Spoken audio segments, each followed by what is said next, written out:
Recuerden que un fasor es simplemente un vector giratorio, donde la proyección me da los valores instantáneos. Entonces,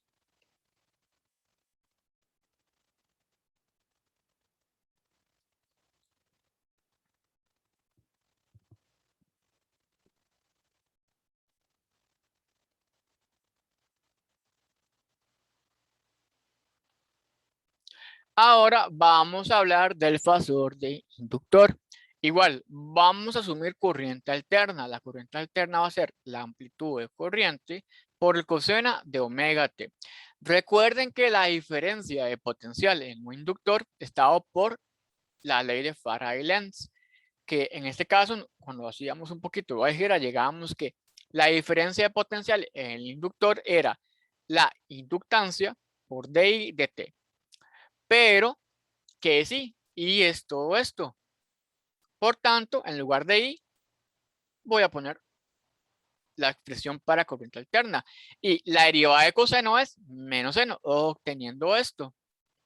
Entonces, vean, la corriente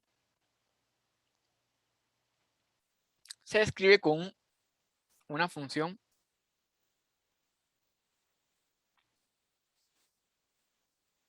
de coseno, pero la diferencia de potencial de el inductor se escribe con un seno, perdón. Recuerden que entre seno y coseno hay un desfase de 90 grados.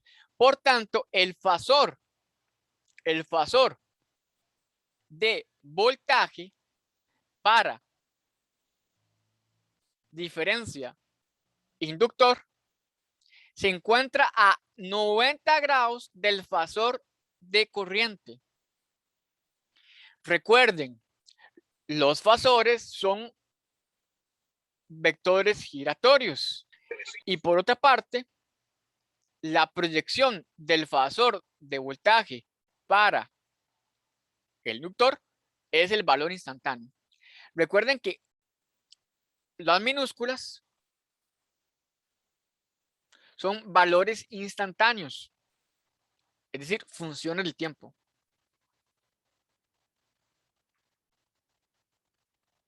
Las mayúsculas son valores constantes. Entonces, claro, las mayúsculas representan los fasores. Las proyecciones son los valores instantáneos. Por tanto, estamos encontrando que entre el fasor de corriente y el fasor de voltaje va a haber una fase de 90 grados. A diferencia del fasor de resistencia, que estaban paralelos, 0 grados. Entonces, estamos aprendiendo que el voltaje y la corriente están fuera de fase, es decir, el voltaje para la inductancia, para el inductor, están fuera de fase por un cuarto de ciclo. Recuerden, un ciclo es 2pi. Un ciclo es 2pi, la vuelta a un círculo. La mitad del ciclo es pi. Un cuarto es pi medios. Y recuerden que pi medios es 90. Por tanto, y aquí viene lo importante, vean que yo puedo escribir el voltaje como menos, según lo que estamos encontrando, menos I por omega L por seno de omega T.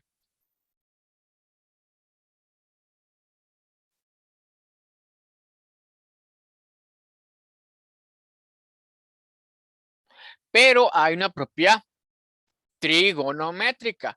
El coseno de A más 90 grados es menos el seno de A. Por tanto, en lugar de escribir esto como seno, lo puedo escribir como un coseno con una fase de 90 grados. Entonces, la descripción matemática para el inductor en corriente alterna es dada la corriente, está dado por esta expresión, y el voltaje estaba por esto, donde phi va a ser el ángulo de fase, el cual indica la relación con la corriente. Para un resistor puro, phi es 0. Recuerden que no hay desfase entre el resistor y la corriente, pero para inductor phi es 90. Hay 90 grados de diferencia y lo pueden ver en esta gráfica. Ahora,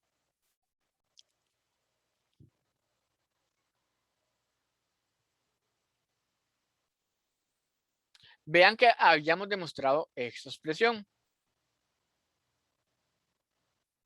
que también es igual a esto. La multiplicación de I por omega por L, yo te bautizo diferencia de potencial, amplitud de diferencia de potencial en el inductor. Es la multiplicación de I por W por L. Ahora, voy a definir la reactancia inductiva como la multiplicación de omega por L. Por tanto, el voltaje, amplitud voltaje a través de un inductor en un circuito de corriente alterna, la multiplicación de corriente por la reactancia inductiva. Hagamos una analogía. Ley de Ohm. Vean que esto tiene la forma ley de Ohm, voltaje por corriente por una resistencia. La reactancia inductiva tiene unidades de Ohm.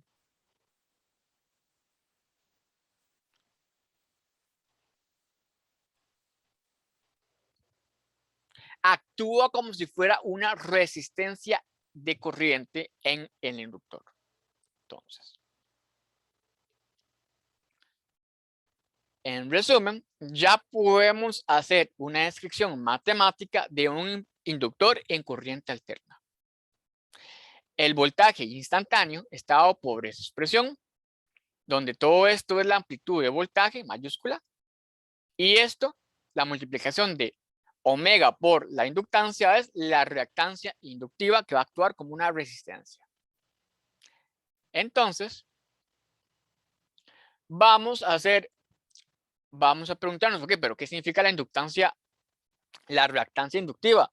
Bueno, vean que la reactancia inductiva está actuando como si fuera una resistencia, si yo hago una analogía con la ley de Ohm. Entonces, significado de la reactancia inductiva. Entonces, ya sabemos que el voltaje del inductor está dado por esto. Ojo, en el inductor. Pero además se genera una fe autoinducida, ley de Ampère. Por tanto, la reactancia inductiva, cuyas unidades son ohms,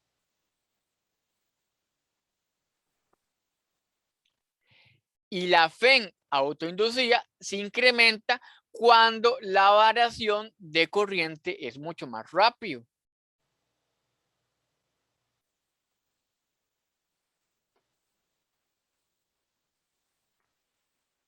Es decir, con el incremento de frecuencia angular y cuando la inductancia angular aumenta.